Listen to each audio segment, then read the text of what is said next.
Hello, everyone. Happy birthday. Welcome to Room and Board. I'm sure it's somebody's birthday out there, right? My name is Chris George, and today we are taking a look at Twin Palms, which is a trick-taking card game where you make your bid or you die. Okay, no, you just have a lovely time on the beach, lazing around in the sun, especially when you're surrounded by such hunks as Gerald and Gerald.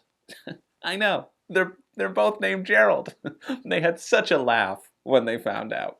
So get your retirement shirts on. As my loving girlfriend says, ages me about 10 years, so that's how my morning's going. And get ready to bask in the trick-taking sun.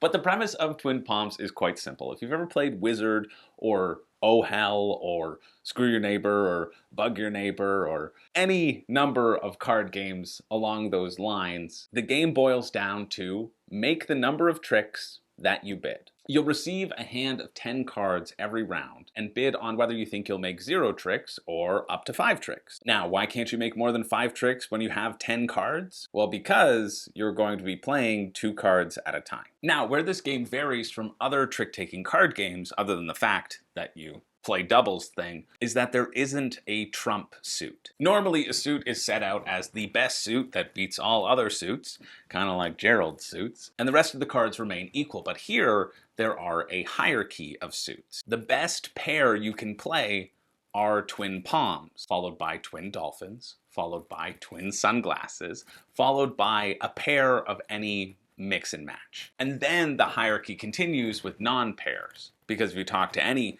Gerald and Gerald or Danny and Arnold, you'll know that twins are obviously superior to non-twins. But palms are still best, followed by dolphins, followed by sunglasses, followed by a mixture of the 3. Look at that, I have taught you the advanced game variant without you even knowing. How impressive are you, huh?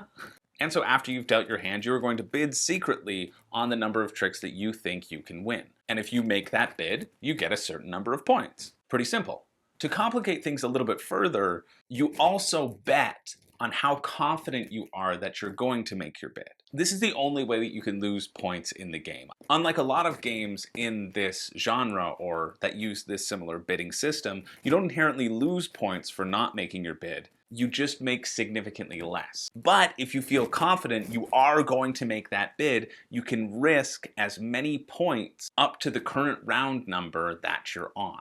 And so while they suggest that you do not play with the betting aspect the first time you play the game, at least for the ease of comprehending the bidding strategy, to me this betting does feel like an integral part of the game system. There should be a penalty for not bidding correctly. And this enables people to come back a lot more in later rounds than they otherwise would be able to. If they're way in the back, they can bid aggressively. If you're ahead in the front, it encourages you to play a little bit more conservatively to maintain that lead.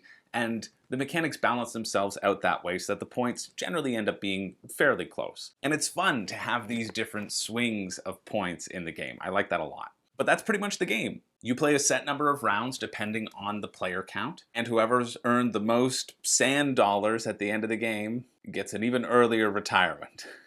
It's pretty simple. Now, going first is a decidedly bad position to be in, which is why I think it's important that the rounds are specific for the number of players. Because you will soon learn that it's a lot harder going first and making a large bid, or making any bid at all, than it is going last. Now, one of the draws of this game, at least for me, is the ability to change up and adapt your cards on the fly. You might have 2 10 palms in your hand and 2 wild palms in your hand. There are 2 wild cards in each suit that can be whatever number you want. And you think you are going to win 2 tricks, guaranteed, and can just throw away the other ones. But when you reveal your bids, you might see that you've bid 2 tricks, and everyone else has bid 0 tricks. So suddenly, you are forced to break up those potential winning pairs and try to win as few tricks as possible because everyone around the table will also be doing the same. And I think the fact that you can think your hand is going to be played one way and then when the bids are revealed, realize that you have to play it a different way, I think this is a really neat aspect to this game.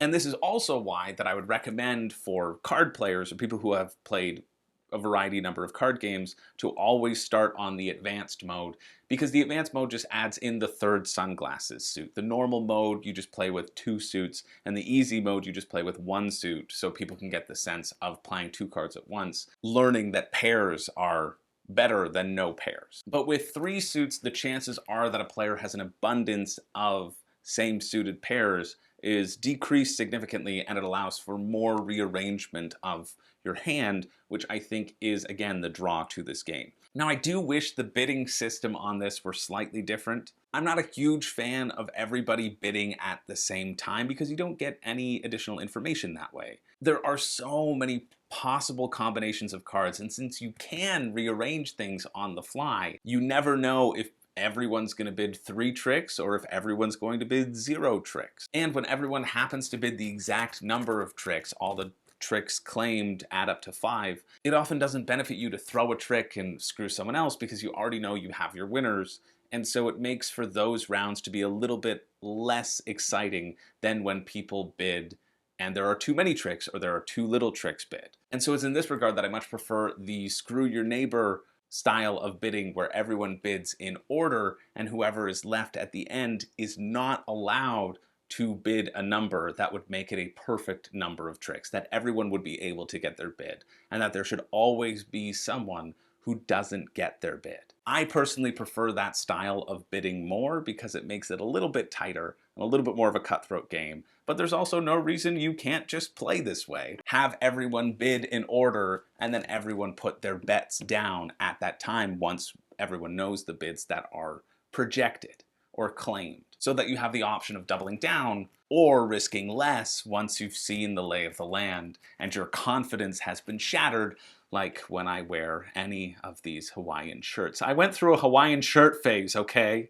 And I don't regret it, and I'm happy to use them all for this video. But then again, this manner of bidding, having everyone bid blind, helps make it different from games that it has obviously drawn inspiration from. And because of that difference, it really feels like this is a game that, if you come from a family of card players and like this sort of style, could easily be assimilated into the group and asked for frequently. All in all, for me, I quite enjoyed it. Some of the people who I played it with enjoyed it more than others, and I think that enjoyment level sometimes comes down to how quickly you pick up on the strategy and on how to bid. But yeah, it was a fun time. Personally, I think I might like the length and the gameplay of something like Wizard a little bit more, because for me, this one goes by fairly quickly. It's a maximum of 8 rounds. It's 6 rounds if you're playing with 2 to 3 people. I like extending that bidding process, but again, there's no reason why you couldn't just play another round of things. And I think this stems from me, who grew up playing bridge, which instilled my love of trick-taking, and those games can last like 3 to 4 hours. So this one falls into that lighter length of time category nicely. And one group that I played this and tried this out with immediately wanted to play it again, and we were able to without it impacting too much of the rest of the game day because it doesn't overstay its welcome. I mean, honestly, I think the production value for this alone might make this one worth owning. I mean, the quality of this prototype feels fantastic. The box feels so nice and smooth. The cards, they're solid, like they feel good to shuffle. The art is really nice. The color scheme on the sand dollars and the cards, it makes for a nice, pleasant experience. And the beachy theme kind of does make it a little bit more enjoyable to play. Even though it's just a card game with 3 suits, well, it suits the suits. And so with that, this one is both very easy to recommend and also easy for me to tell you to stay away. If you don't like trick-taking games, this obviously won't revolutionize your opinion on them. I like it because I think it is different enough, and it still gives me that feeling that I enjoy with trick-taking games. But you have to really be pulled in by the concept of arranging and rearranging your cards on the fly, rather than the excitement that comes with counting cards and drawing cards out of your opponent. There isn't as much control with this one as there might be in something like Bridge. But because you are constantly rearranging, it becomes more about the bluff and what does your opponent still have in their hand, rather than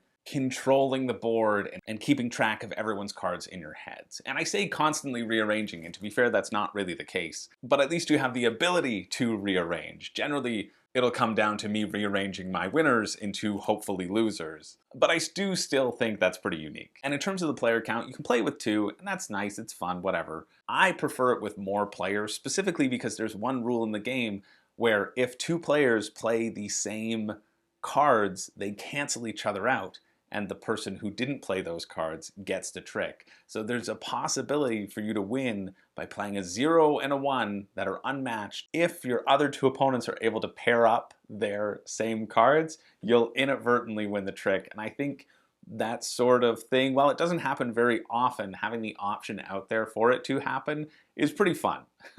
And it is funny when that happens. I haven't played it at 5 players. I feel like 5 players may be too many people because there's less chance to be able to control the board. There's 1 player for every trick played. It doesn't feel like that balance would be as great, but I think 3 to 4 is the sweet spot for this particular game. That is what I've learned from my plays of Twin Palms. If you just skip to the end, well, hey, the bottom line is this. If you like trick-taking games like Wizard or Bug Your Neighbor, Twin Palms does just enough to innovate in the genre while still building upon the principles of bidding and betting. For families who grew up playing cards, I can see this fitting right in with the group and being a satisfying and yet different option to pull out that you could justify owning alongside your other favorites. It's $20 US on Kickstarter right now, and for me, that's a decent price point.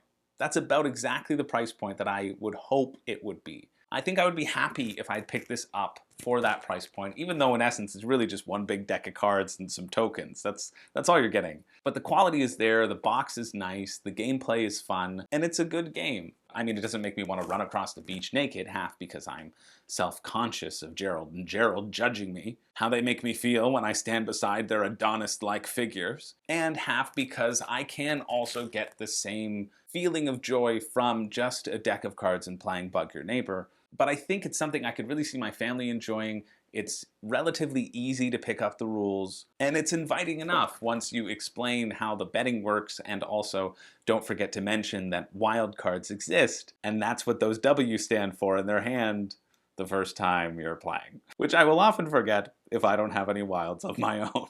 So yeah, if that interests you, the Kickstarter should still be running as of the time this video is uploaded. Maybe you've stumbled upon this video on Board Game Geek at a later date, in which case hopefully that gave you enough information to make your decision on whether or not Twin Palms is right for you, and you didn't even have to ask your doctor. Thank you so much for watching. Make sure to like and subscribe because it helps the channel grow, and I appreciate you being here. Once again, my name's Chris George, and I don't have a catchphrase. But here's the theme of the game. Hidden somewhere along the tropical coastline, you'll find a charming little beach town called Twin Palms. There you'll see dolphins jumping, lovers holding hands, and children playing in the sand, always in pairs. And so that implies that you are then ranking how well these pairs are working together. You're walking through Twin Palms, and instead of actually playing the cards, you're just looking at things going, ah, look at them, they're horrible. Ah, those two, they look like they get along pretty well. So kick back, soak up the sun as the sea breeze kisses your cheeks. It's the getaway destination of your dreams.